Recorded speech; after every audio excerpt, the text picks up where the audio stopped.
चलत्कुण्डलं भ्रूसुनेत्रं विशालम् प्रसन्नाननं नीलकण्ठं दयालम्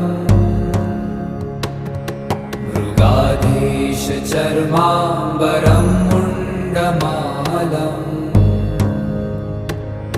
प्रियं शङ्करं सर्वनाथं भजामि।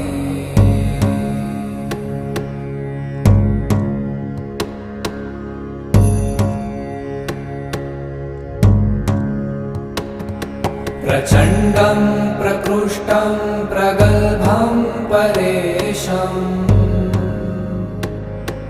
अखण्डम् अजं भानुकोटिप्रकाशम्